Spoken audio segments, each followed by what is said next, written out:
We have an entire situation where everybody in the world can see clearly what's happening. And then we have a situation where these people don't care if you fucking see it. They'll lie, they'll cheat, they'll steal, they'll kill your fucking kids. They'll do anything that they fucking can to get their way. Until people wake up, rise up, and demand that to change, it's going to get worse and worse and worse. These people have no intention of ever stopping oppressing the citizens of the earth. So the question's going to become, what the fuck are we going to do about it? We're going to have to come to an understanding of what it's going to take to actually get these people out. It doesn't need to be violence. It needs to be cultural. Cultural change will make it so those people have no fucking power. When we are independent, when we are healthy, when we are fit, when we are financially well off, when we are setting an example in our schools, in our neighborhoods, it makes it impossible for them to get their way because they can't propagate their bullshit onto an intelligent people. The people of the world have gotten fucking lazy. They've gotten too trusting. They've taken things for granted. And because of that, many of the systems in the world are now being abused by these people who don't care whether or not people die, whether they get sick. It doesn't matter. They don't care. And like the only thing that's holding back a complete world revolution from happening is that these people still believe that these people here are playing by some kind of rule set. They're not. These people do not think like us. They do not behave like us. They think only about control, only about power. And tyranny and control, they never stop themselves. So we have to ask ourselves, what are we going to do to stop this shit? Because these people won't stop. It's going to continue to get harder. It's going to continue to get worse. It's going to continue to get more oppressive. And that's the point.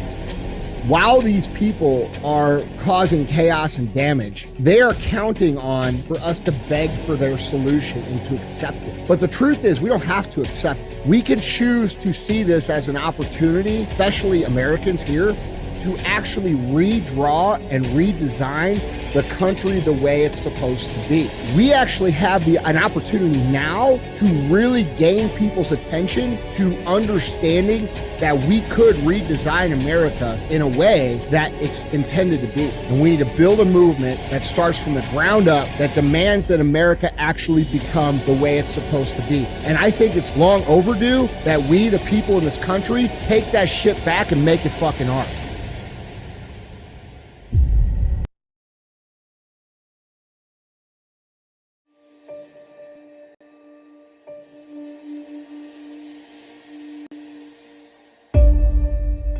We must act today in order to preserve tomorrow. And let there be no misunderstanding. We are going to begin to act, beginning today. In this present crisis, government is not the solution to our problem. Government is the problem. We, as Americans, have the capacity now, as we've had in the past, to do whatever needs to be done to preserve this last and greatest bastion of freedom. America must win this war.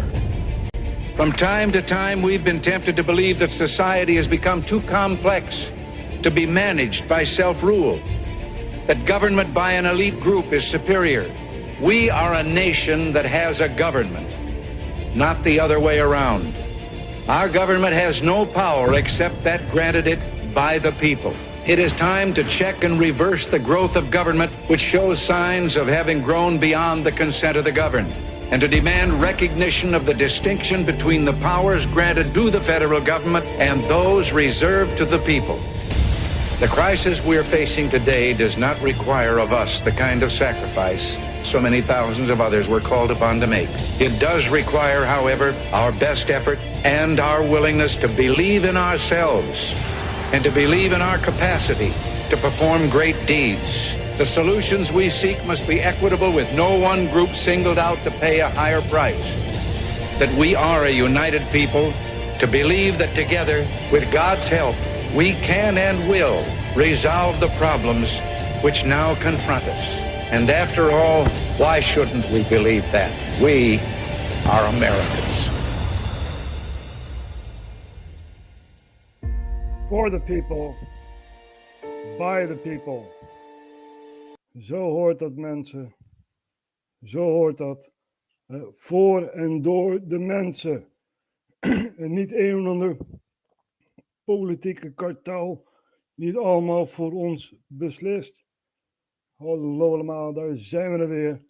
RHTVLive vanuit het mooie Maastricht. Ja, en natuurlijk gaan we het aanwijzen op de kaart waar dat precies ligt. Kijk eens hier, het mooie Maastricht in het zuiden des lands. Ja. So for all English-speaking viewers, hello to you all. RHTVLive, streaming live from Maastricht. And we're going to talk about politics, of course. You know, that's always on the table here at RHTVLive. Ja, mensen, we gaan weer over politiek praten. Er gebeurt weer veel. Er is een aanrijding geweest in Engeland. Een crash in Downing Street. Ja, daar komen we straks wel op. En er gebeurt nog veel meer. Zo is er dus ook een contract getekend van Wit-Rusland om nucleaire raketten te stationeren in Wit-Rusland. Ja, dus dat laten we ook zo even zien. Dan zou je wel weer zeggen van ja, die Rogier, die verzint dat gewoon. Nee, hier, kijk, hier zo, Al Jazeera heeft het erover. Russia has signed a deal to station tactical nuclear weapons in Belarus. Ja, dus we gaan even hier naar kijken. Russia has signed a deal to station tactical nuclear weapons in Belarus. Defense Minister Sergei Shoigu says the decision was taken after what he called a sharp escalation on Russia's borders. The Republic of Belarus was and remains our true ally and a reliable partner. Today we stand together against the collective West, which leads an undeclared war against our countries. Let's speak to journalist Yulia Shapovalova in Moscow. Yulia, so how does the Russian side explain the deployment of tactical nuclear weapons into Belarus? So Defense Minister Shoigu said the decision to deploy Russia's non-strategic nuclear weapons onto the territory of Belarus has been dictated by the activity of NATO's nuclear missions. So Russia and Belarus had to take retaliatory measures. According to the minister, the two countries have begun implementation of the things. The Belarusian side has already received the Iskander-M missile system capable of using both conventional and nuclear weapons. Some Belarusian aircraft have already been modified to use the nuclear weapons, and Belarusian servicemen have undergone special training. At the same time, Russia will not give control of its nuclear weapons to Belarus, and Moscow, not Minsk, will make decisions regarding the use of the weapons. The deployment decision was first announced by President Vladimir Putin back in March. Russia also not happy with an investigation into the Nord Stream pipeline attack. Tell us more about that.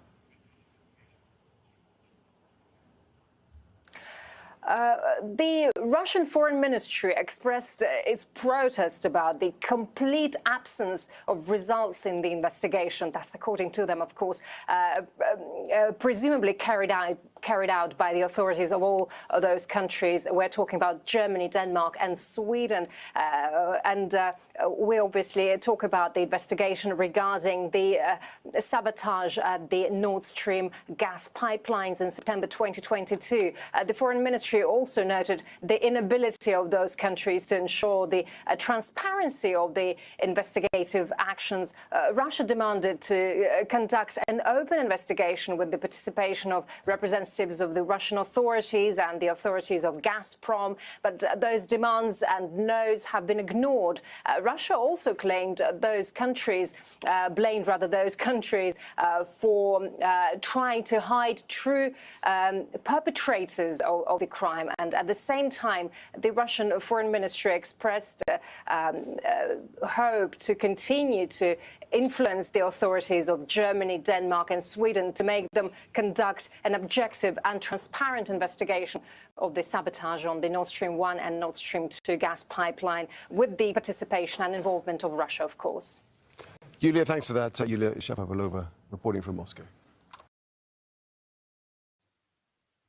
Nou, we zullen wel zien hoe dit allemaal gaat verlopen. Hè? Dus nucleaire wapens in Wit-Rusland ligt dus boven Oekraïne. We laten het zo op de kaart zien. En ja, dit is natuurlijk een escalatie van oorlog. Hè? Dit moeten we juist niet hebben. Ja. Dus, maar goed, als we naar de Nord Stream pipeline kijken, ja, wie had het ook weer gedaan? Hè? How America took out the Nord Stream pipeline. Ja, Seymour Hersh heeft het erover. En dit wordt natuurlijk niet in het onderzoek die dus die 3 landen doen, Duitsland en nog 2 andere landen die zo net genoemd werden.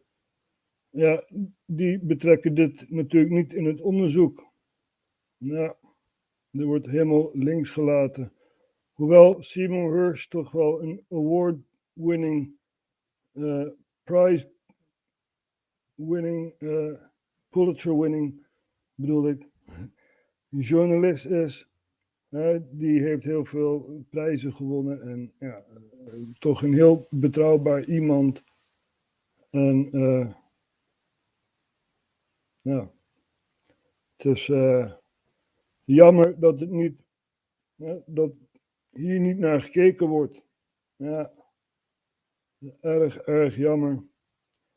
So, who blew up the Nord Stream pipeline? Well, Seymour Hersh has an article about that, and it's not involved in the investigation about the Nord Stream pipeline.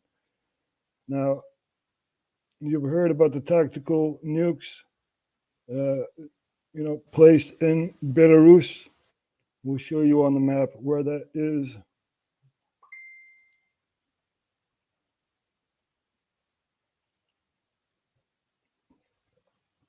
Here we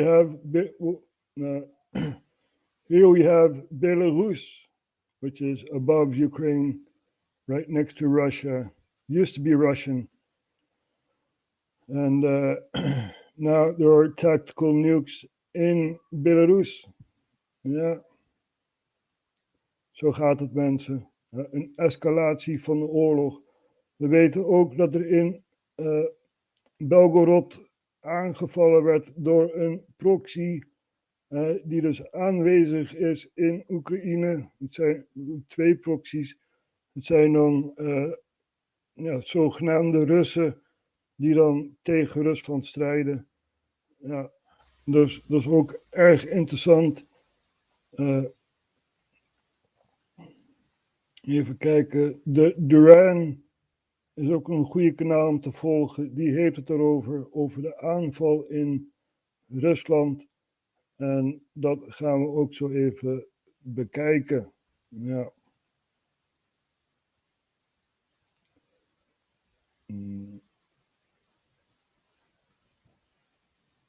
Zo, hier de Duran, goede kanaal om te volgen qua geopolitiek.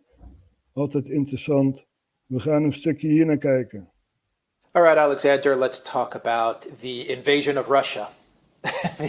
the incursion from Ukraine forces, Azov forces, from what I understand, into Belgorod, the Belgorod region, which, from what I understand, have been annihilated.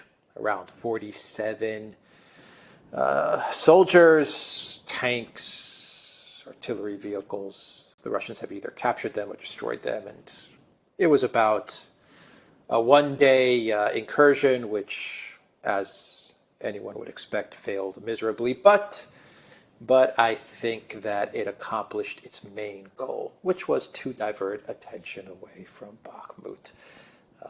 I've heard a lot of people trying to make this out to be something bigger than it was. The Ukraine forces are performing reconnaissance work in Russia. this is a strategic win for the Zelensky regime, because what it's going to do is it's going to force Russia to divert a large portion of its forces away from Donbass in order to protect the border. I've heard a lot of people trying to explain this away as something much bigger than what it really was. In my opinion, at least, I see this as a very simple case of the Zelensky regime, the collective West, even though they've denied it, the collective West creating this little PR stunt, and that's what it was, a dangerous, stupid PR stunt in order to divert away from Bakhmut, Artyomovsk. That's my opinion. What's your take?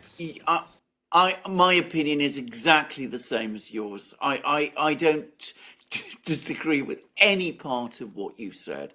Now, as far as I can see, we're talking about a very small group of people, perhaps, well, let's say 100, trying to enter Russia. Of course, the spin in the West is that this is an anti-Russian opposition group that's launched this attack. There may be some of these people there. We saw them before. People with, neo-Nazi and all those kind of opinions. But anyway, the fact is the major force appears to have been Ukrainian. I mean, and if they were using tanks and armored vehicles, that undoubtedly means that they were Ukrainians. Now, we also know that Zelensky has been obsessed with the idea of capturing towns and villages in Western Russia to use as some kind of leverage against the Russians. And, this might have some element of that as well. But everything points to it being exactly what you said. A hurriedly cobbled together operation to move into Western Russia, create a stir there, distract attention from Bakhmut, distract attention from the fact that the Ukrainians have lost their great fortress in the Donbass, the one that they said would never fall, and the fact that they've suffered a major defeat, thousands of men killed, hundreds of tanks destroyed, apparently, all that. And so you stage a little incident like this in Western Russia. You throw away people's lives because, whatever views these people have, I mean, they're not mine, obviously, but they are human beings, but you throw away their lives, you carry out another stunt.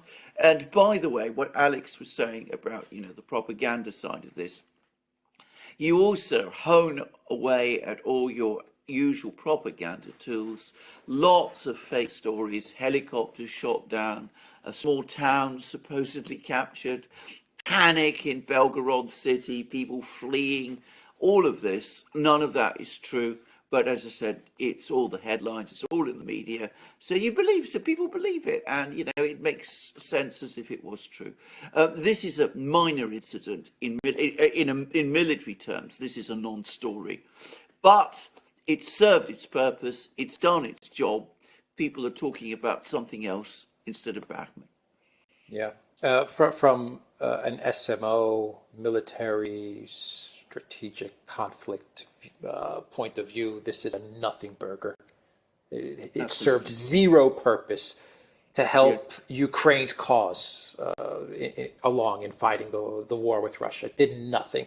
But it does tell you how the collective West and the Zelensky regime thinks, which is that they're perfectly fine, perfectly comfortable with throwing away people's lives in order to gain some PR points. Yep, that's it. That's what the war is for. Gain some PR points. We hebben weer geld gegeven aan Oekraïne. Eventjes een goede daglicht komen. We hebben geld gegeven aan Oekraïne. Wat gebeurt er met het geld?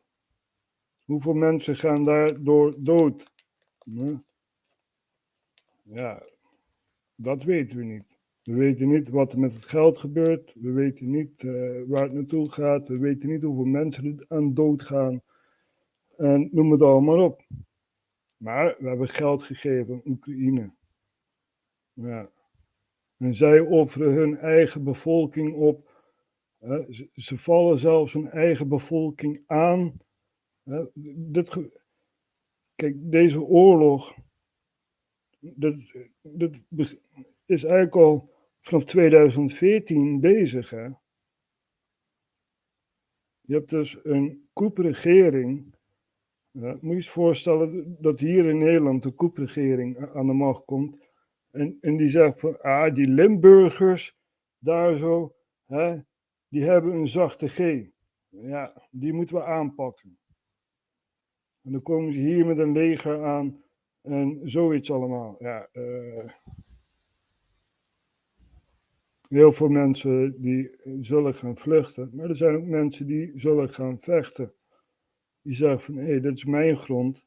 Ja. En ook al ben je niet met mij eens, ik sta hier en ik ga niet weg. Ja. Dus, en zo gebeurt het dus ook in de Donbass. Je hebt een minderheid van Russen, Oekraïense Russen zijn het eigenlijk, en die worden dan aangepakt door de regering, door de coupe-regering. Ja. En daardoor is er oorlog ontstaan. Daardoor is MH17 neergekomen. Ja. Waar we nu nog steeds geen antwoord op hebben. Met wat er nou precies gebeurde. Ja, Russische bukraket. Ja, maar is daar bewijs van? Ja, dat is dan staatsgeheim. Ja. Dus dit gebeurt. Dit is echt heel, heel erg triest. Ja, we willen een einde aan de oorlog. Want de oorlog zorgt voor inflatie. En inflatie zorgt voor een armoede dat ongekend is. Ja. Want je leent van de bank om meer materiaal te maken en zoiets. Hè. Dus ze geven contract aan de Pentagon. Ja, en de Pentagon die maakt dan weer heel veel nieuwe legermateriaal. Die stuurt het naar Oekraïne toe. En ja, snap je? De oorlogsmachine is weer aan het draaien. Ja. Dus, en ze doen er van alles aan om Rusland aan te pakken. Ben ik een fan van Poetin? Nee. Maar ik snap hun systeem wel. Ze hebben een absolute macht. En Poetin die heeft jaren geleden de macht gegeven aan het congres. De executive power heeft hij niet meer. Ja, nu wel weer, omdat het een oorlogsstaat is. Ja. Dus, ja, vind ik dit eerlijk? Nee. Dit moet ophouden. The war has to stop, you know. I wish President or former President Trump will be president, and because he said, I'm going to fix it within 24 hours. 24 hours, right? Well, if that's your campaign promise, you have to oblige by it, right? Ja, dus ja, en in 24, volgend jaar, zijn de presidentiële verkiezingen in Amerika. Erg belangrijk. En we zien binnen de Republikeinse Partij, zien we toch Ron DeSantis naar voren schuiven als kandidaat tegen Trump. Hoewel Trump ervoor gezorgd heeft dat Ron DeSantis gouverneur werd in Florida. Ja. Dus, maar goed. We shall see what the elections will bring in 2014. Ron DeSantis has stepped into the ring. And, well, he's there because of Trump, right? Dus, we zullen zien of dat allemaal goed gaat. De verkiezingen en zoiets. Dus goed, we gaan ook even kijken naar wat breaking news. Dat is zo net, ook weer een half uur geleden of zo, gebeurd. Ja, car crashes into gates of UK Prime Minister's home. Ja, wel een korte clipje. Yes, some breaking news. This is the scene just outside Downing Street, where one person has been arrested by armed police after a car crashed into the gates of Downing Street in London. Police say there were no injuries in the collision. This is the entrance to the street that contains the UK Prime Minister's residence. But a man was arrested at the scene on suspicion of criminal damage and dangerous driving. The police cordon around the area has now been lifted. Zal weer een verward iemand zijn. Ja, zo wordt het dan omschreven door de media. We weten het niet, we weten het niet. Het zou zomaar kunnen dat hij verward is of we moeten daar nog onderzoek gaan verrichten. Ja, er gebeurt weer heel veel in de wereld. En we doen ons best met plakband en kauwgom. Ja, er zijn mensen die zeggen, ja, dit is saai. Nou, kijk me niet. Er zijn genoeg andere kanalen. We hebben het hier over geopolitiek. Dus, goed. Het was net een hele mooie speech van Thierry Baudet. Die had het over de grootste beschaving ooit. Die wordt vernietigd. So this is Thierry Baudet from the Forum for Democracy Party in the Netherlands. And he's talking about Europe and how it used to be beautiful and now is taken over by something very evil and disgusting. So we're going to take a look at this here. Voorzitter, 1,5 eeuw geleden was Europa de stralende zon van de wereld. We deden de meest ongelooflijke uitvindingen. We brachten de meest adembenemende stedenbouw tot stand. Onze esthetische scheppingskracht bevond zich op een absoluut toppunt. Met pianoconcerten van Brahms, opera's van Puccini en Wagner, poëzie van Rilke en Baudelaire. Terecht blaakten we van zelfvertrouwen. Denk aan de wereldtentoonstellingen van 1889 en 1900. Als je wel eens oude filmpjes ziet, dan springen je toch de tranen in de ogen. Alles was zo ongelooflijk mooi. Stel je toch eens voor hoe de wereld eraan toe zou zijn als onze Europese beschavingsgeschiedenis niet was stuk gelopen op onweren van staal. Als we elkaar niet, net als de Atheners en de Spartanen, in een soort Peloponnesische oorlog hadden afgeslacht. Als we niet waren gaan geloven dat de tonaliteit was uitgeput of dat de schoonheid haar gezicht had verbrand.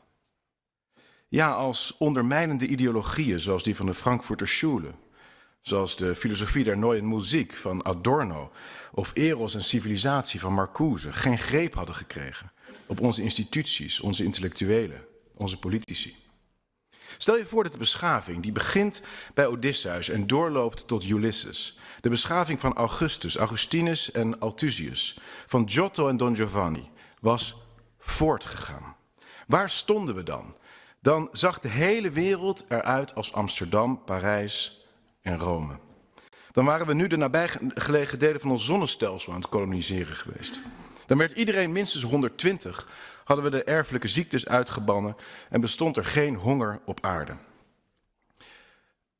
Een serie ongelooflijke catastrofes heeft onze geschiedenis gebroken, heeft ons van ons pad doen afraken. We bevinden ons te midden van een duizelingwekkend destructieproces. En de Europese Unie is een institutie die, net als eigenlijk alle andere instituties in de moderne wereld, dit verval versnelt, organiseert en faciliteert. Inderdaad, het is een instituut dat over de hele linie transitie tot stand wil brengen. Transitieovergang van het ene naar het andere. Het oude Europa naar het nieuwe. Inderdaad, de Europese Unie is een fundamenteel anti-Europese organisatie in de zin van tegen de Europese tradities, tegen de Europese natieën, tegen onze leefwijze en cultuur. Ze brengt een demografische transitie tot stand bijvoorbeeld, met als gevolg de omvolking van onze samenlevingen, het einde van nationale identiteiten. Een energietransitie tot stand, met als gevolg een structurele verandering van onze eetpatronen, van onze leefpatronen, onze geweldige culinaire geschiedenis, maar ook de destructie van onze middenklasse, de destructie van onze economieën, waardoor wij allen loonslaven arm en afhankelijk van de staat gaan worden die ons hele leven zal gaan reguleren. De Europese Unie faciliteert natuurlijk ook de gendertransitie die een einde moet maken aan traditionele man-vrouw verhouding, aan de traditionele familie, aan het traditionele gezin en het creëren van een nieuwe mens. Maar ook loopt de EU voorop in de gezondheidstransitie met experimentele gentherapie en injecties die de integriteit van het menselijk lichaam op de tocht zetten. De transitie naar een digitaal ID, waardoor geen privacy meer kan bestaan, waardoor elke uiting op het internet gecontroleerd en gecheckt kan worden. Een transitie in de stedenbouw, zoals we zien in die afschuwelijke Europese wijk in Brussel, waar bouwsels die niet van Pyongyang of Novosibirsk zijn te onderscheiden, het oude centrum van de hoofdstad van Vlaanderen overschaduwen. En tot slot, dat moet worden genoemd, zien we de woeker om het oude Europa te eindigen en een nieuw Europa te creëren in de uitgelokte oorlog met Rusland. Omdat Rusland als laatste der Europeanen niet meegaat in dit transitieverhaal. Omdat Rusland blijft staan voor het oude Europa. Het enige Europese land, kortom, dat niet is gezwicht voor de cultuur-marxistische hegemonie waar wij in het Westen al decennia onder gebukt gaan. Dus voorzitter, dat is de staat van Europa en het mogen duidelijk zijn wat de visie van Forum voor Democratie daarop is. Ja, of het een echte alternatief is, dat weet ik niet. Maar ja, die geven toch wel goede speeches, vind ik. Dit was ook een historische speech. Ja. Dus, er valt nog zoveel te melden, mensen. Tina Turner is overleden gisteren. We hebben zo net laten zien van de Duran over het grensgebeuren in Rusland. Nou, Al Jazeera heeft het er ook over. En hier zo zien we dus proxies opgesteld die dus zich voordoen als Russen en ook een strijd voeren tegen Rusland. Terwijl ze in Oekraïne aan het strijden zijn. Dus 2 groeperingen. We gaan even hier naar kijken. Even terugspoelen.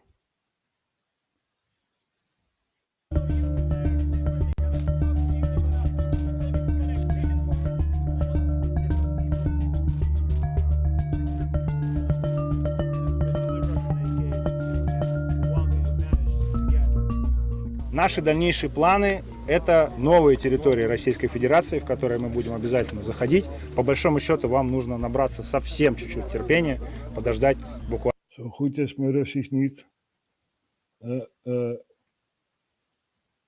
Het is dan wel ondertiteld. Misschien moeten we wat groter maken. Zo.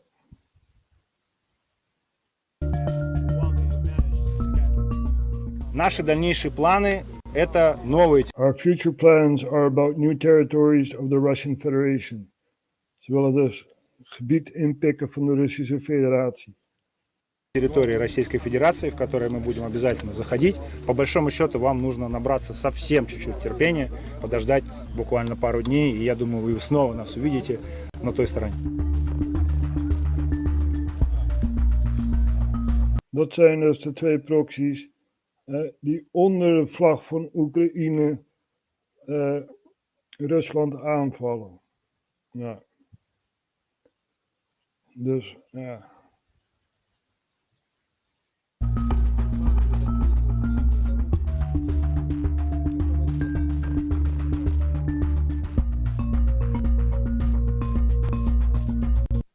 Ja, dat is niet zo goed gelukt daar, die aanval.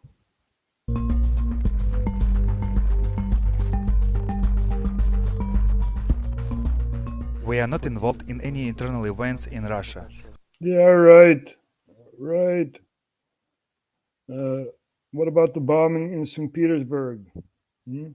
What about the drone attack in Moscow? Hmm? Yeah, right. Ze zijn niet vertrouwelijk. However, what happened in the Belgrade region proves that Russia is gradually losing control. They are unable to protect their own borders because their troops are concentrated in occupied Ukraine.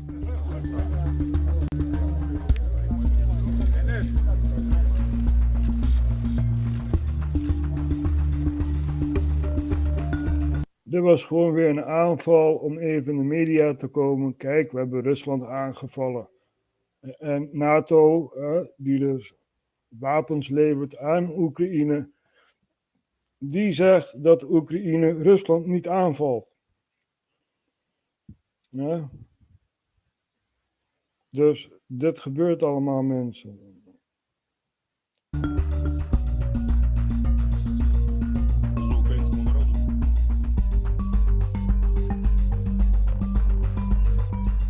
As a general policy matter, we have been clear that we don't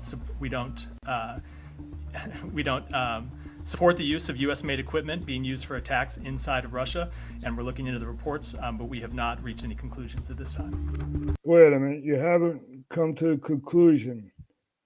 Even kijken. That looks American, American Humvee, right? And that one looks American. Yep. So, yeah, you haven't made a conclusion yet, right? Same goes for Nord Stream. As a general policy matter, we have been clear that we don't support the use of U.S.-made equipment being used for attacks inside of Russia, and we're looking into the reports, but we have not reached any conclusions at this time.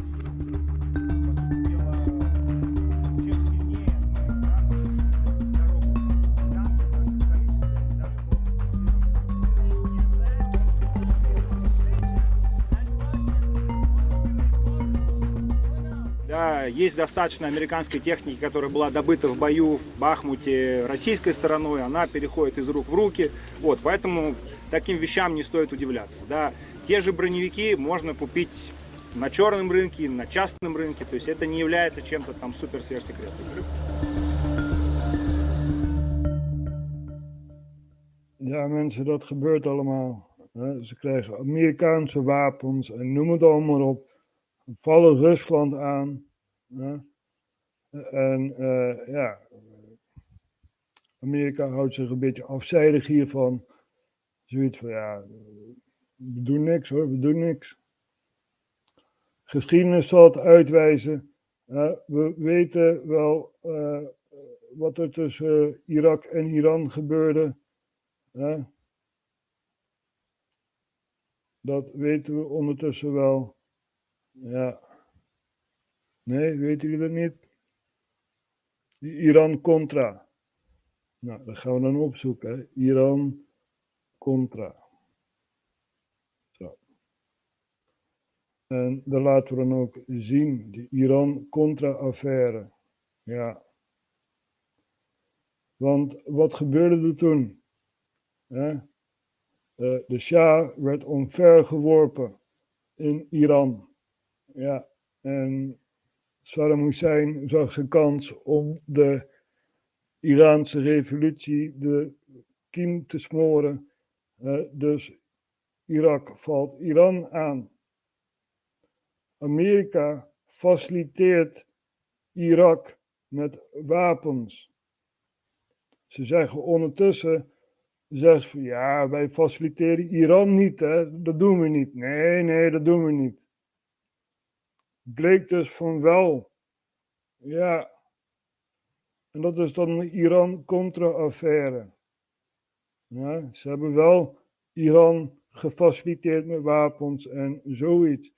Om de oorlog langer te laten verlopen. Ja. Dus dit gebeurt. And this is to prolong the war, right? America said we're not supplying Iran with weapons.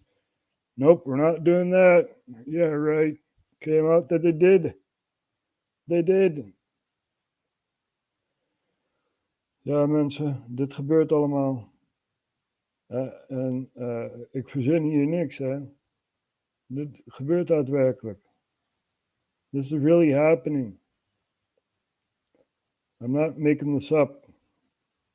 We gaan even naar Fritz Media kijken. A shout out to Fritz Media, who is in England, and he went live at Downing Street, and we're going to show you guys a few minutes of Fritz Media.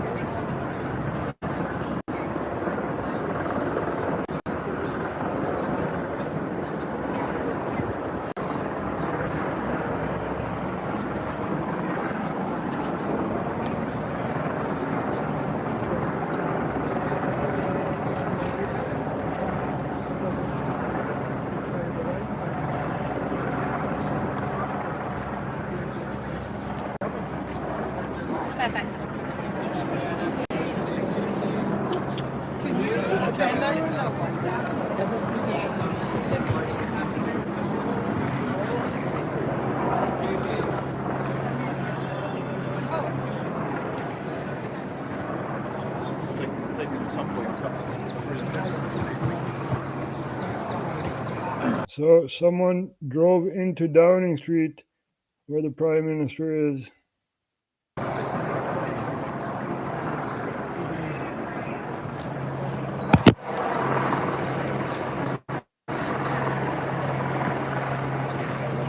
Nou, hier hebben we weinig aan.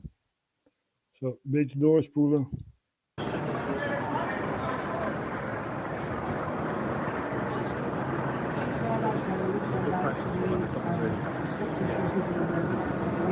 We love you, Fritz Media. We love you. You're always there when needed. China and Russia signed new agreements. That's also very interesting. China en Rusland die komen dichter bij elkaar. Ja, nog dichter bij elkaar dan dat ze eigenlijk al waren. En eigenlijk, als je teruggaat naar de jaren 50, vorige eeuw, waren het vijanden van elkaar. Ja, die vertrouwden elkaar niet en zoiets. Een onrustige relatie. Maar sinds de Russen sancties hebben door het Westen, ja, trekken ze toch naar China toe. Gaan ze toch naar het oosten kijken. En kijken wat China allemaal te melden heeft. We gaan even hier naar kijken.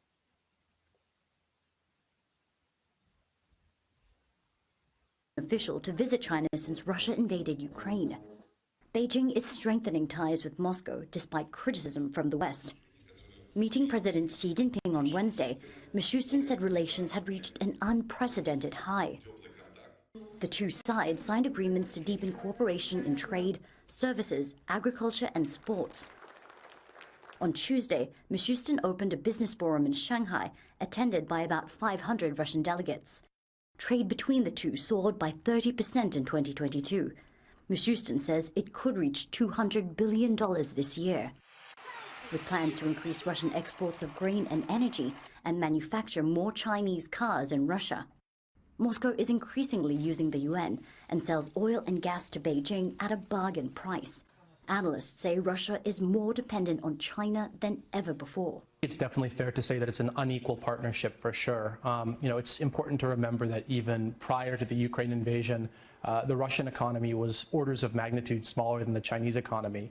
And now that a lot of it's been shut out of Western markets, China has become an increasingly important buyer for Russian energy.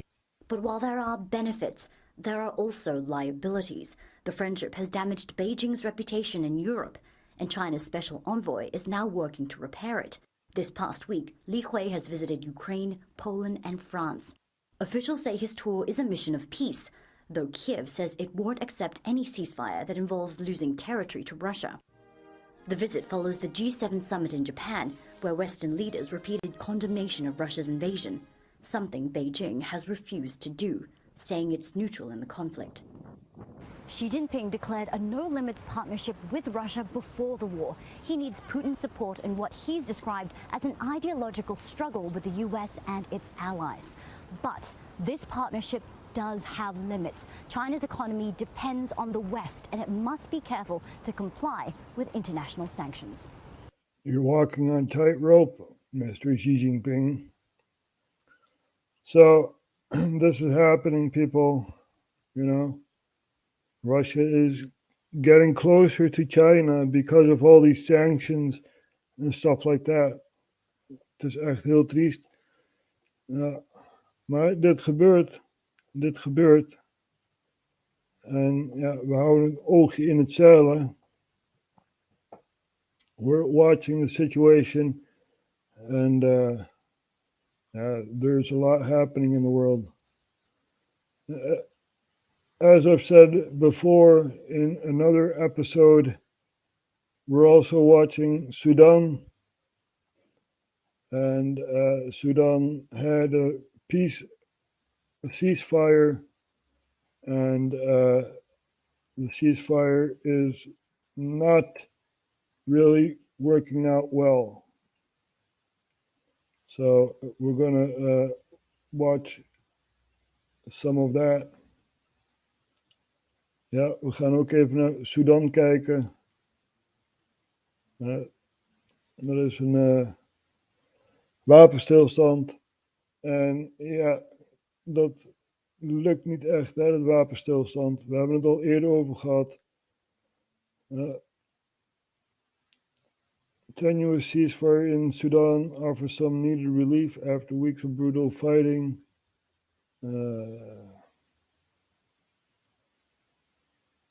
Ze zijn nu nog steeds bezig, de clash. Gunfire continues. Dat was een maand geleden. We're watching Sudan, right? So let's take a look at what Al Jazeera said one day ago. Can the current ceasefire end the fighting in Sudan? The country has been embroiled in war for more than a month. Despite many agreements, battles are raging in Khartoum and many other areas. So what will it take to persuade the warring sides to stop? This is Inside Story.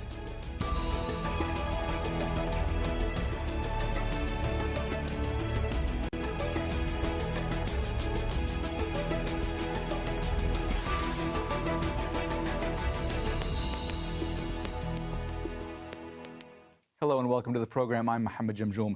For more than a month, fighting in Sudan has turned once bustling cities into battlefields. Now there's hope the latest ceasefire will change that. The truce is meant to enable the safe transportation of humanitarian aid to millions of people who are trapped. But fighting has reportedly continued in hotspots. So what will happen to those who need food and medicine? And will ceasefire violations fuel more mistrust between Sudan's warring sides? We'll explore these issues with our guests, but first, this report by Katia Lopez Hodoyan. During the last 5 weeks, Ismail lost everything. He fled Sudan when fighting hit too close to home. He says his life is now unrecognizable. It took us several days to get out of Sudan. There were several checkpoints along the way. It's been quite challenging for my pregnant wife and I to reach this refugee camp in Ethiopia. We have nothing. Back home in Sudan, entire communities remain trapped in and around the capital, Khartoum. Most can't afford to leave. The fighting has devastated the city. It's destroyed infrastructure and killed people. I hope the ceasefire will last so things can get back to normal. That ceasefire between Sudan's army and the paramilitary Rapid Support Force. Very, very sad thing to see here. You know, there's still fighting going on, but not at the capital city, as we just heard. Ja, erg triest. Maar Nederland, ja, waar is Nederland hierin? Welke partij kiest Nederland? Ja, Nederland is nergens te vinden. We geven miljoenen uit aan Oekraïne. Oorlog tegen Rusland, dat is wel goed. Maar een kant kiezen in Sudan? Nee, dat doen we maar niet. Hè. Dat is te complex, te ingewikkeld. Ja. Dus, ja, waar is Nederland? Waarom faciliteert Nederland niet de ene kant met wapens, zoals ze dat in Oekraïne doen? Ja, dat is maar de vraag. Where is the Netherlands? Why isn't the Netherlands supporting one side of the war, as we're doing in Ukraine? Is what I asked the public. Ja, een beetje over nadenken, mensen. Want ja, het beste is als we gewoon geen oorlog steunen. Geen oorlog. We moeten ons verder daarbuiten van houden, van oorlog. Dat willen we niet. Ja, maar ja, het ligt niet aan mij. Het ligt niet aan mij, het ligt aan de mensen, aan de macht. Ja, en wie zijn die mensen aan de macht? Het zijn monsters. Monsters. We are being led by monsters. They don't care if you're sick. They don't even care if you die. You just have to work and pay taxes. That's it. You know? And shut up. Trust your government. Yeah, right. I don't trust government. I just don't. Als we kijken naar de statistieken van democide, ja, dood door overheid, er was iets van 260 miljoen of zoiets. 260 million people died at the hands of government. Something like that. So why should we trust our government? Tell me that. Ja, mensen. We gaan eventjes kijken wat er op Facebook te zien is. En we gaan even kijken hoe de media de mensen een leugen voorschotelt. Ja. We weten dat er in Canada een onderzoek was naar de COVID-pandemie. Ja, we weten het. En dit is eruit gekomen. Een voormalig directeur van Global News, die zegt dat er tijdens de COVID-pandemie propaganda in ons gezicht werd geschoven. Ja, we gaan even hier naar kijken. We're on right now. Can I please get you to state and spell your name for the record, please? Anita Krishna, A-N-I-T-A, last name is K-R-I-S-H-N-A. And do you promise to tell the truth, the whole truth, and nothing but the truth? I do. Very good. Now, I understand that you're here today to tell us about your termination from Global News, from your position as a control room director. Is that correct? Correct, yes. Before we get into that, I would just like you to tell us a little bit more about yourself. Can you please describe your education? I have a bachelor's degree in radio and television that I got from Ryerson University. And yeah, I've taken other college courses, but I have a bachelor's in radio and television from there. And how long have you been working in journalism and broadcasting? 25 years. Long time. Yeah. And you were working for Global in this position when the COVID-19 pandemic arrived in 2019, is that correct? Yes. I was a director of newscasts when COVID-19 happened, yeah. So you touched a little bit on the vaccines already, but as we're all aware at this point, they were rolled out in early 2021. Can you describe the coverage that you saw regarding vaccines and vaccination specifically? Well, yeah, I mean, the vaccine was like a religion, you know, like all we did was constantly run stories of, okay, look at this person in the hospital, this person who made a bad choice and didn't get the vaccine. Oh, they ended up in the hospital. It's like all our stories were slanted to that.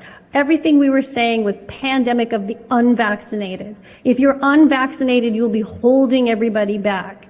And that we now know isn't true. That means you lied to us. You lied to us, right? People were very, very scared of getting a virus and stuff like that. You lied to us. You should be punished. You should rot in hell voor all the... Oh. Krijgen ondertussen een telefoontje. You should rot in hell for what you have done. Oké? Ja, het is echt zeer, zeer triest. We gaan nog eens even dit afspelen hier. I apologize for interrupting. Yeah. In your experience, have you seen any other event reported in this manner?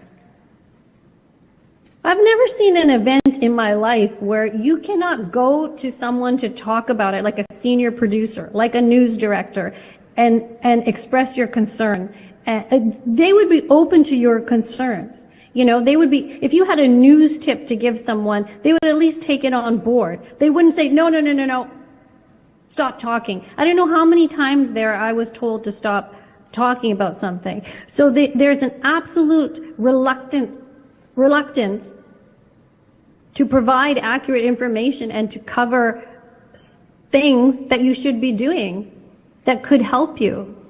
This is why there's RHTVLive, right? We give geopolitics and, you know, we're trying to explain on what's happening around the world. So, ja, en we zitten bijna tegen het einde van de uitzending aan. Ja. Dus, we're almost finished with the broadcast. We got one more song to play, right? Which is Natasha Maeve from Canada.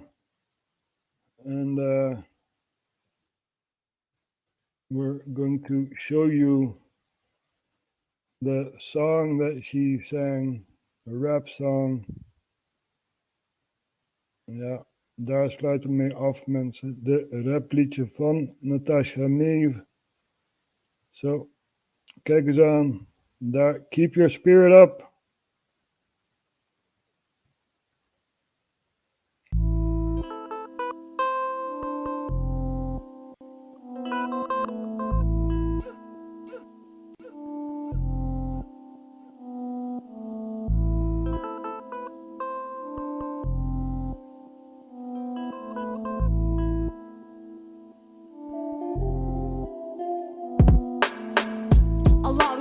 Truth in these songs. If I didn't, I wouldn't feel like I'm righting my wrongs. I gotta switch it up. I'm sick of the sadness, sick of the anger. I rap it out to an old school beat that hits so hard it's a headbanger.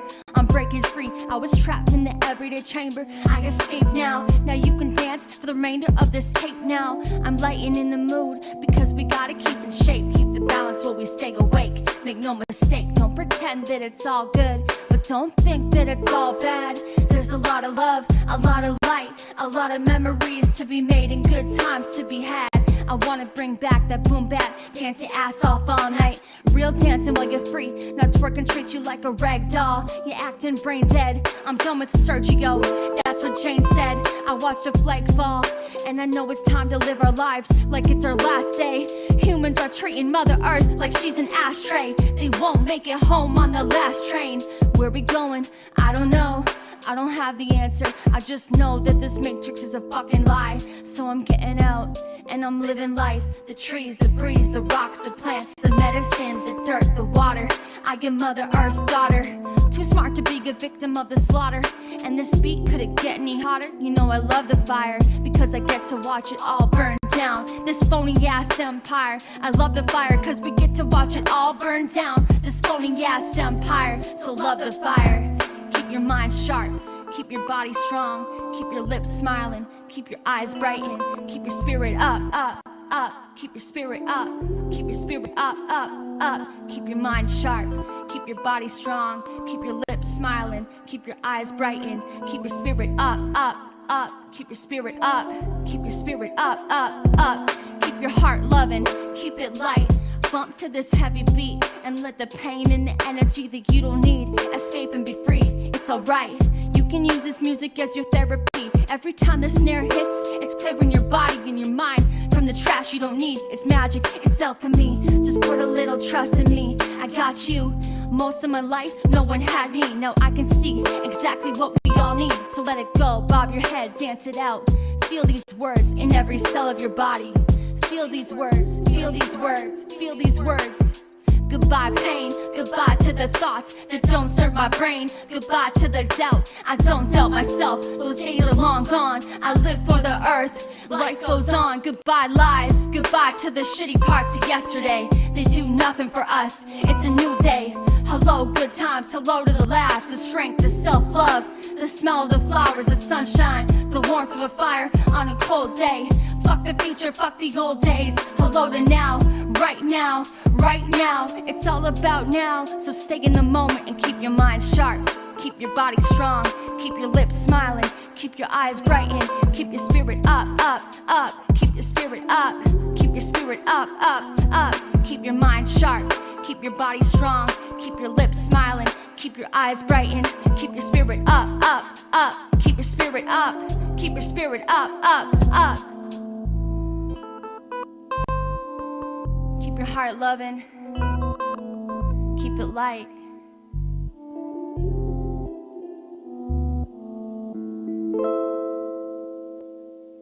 That's what we're trying to do, Natasha. We're trying to motivate people, you know, and let their light shine, right?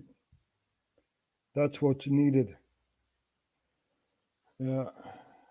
Dus, mensen, het was me weer een genoegen om eventjes wat geopolitiek te geven. We doen dit om een beter beeld te scheppen van wat er allemaal gebeurt. We hebben zojuist gezien dat de media gewoon ons voorliegt.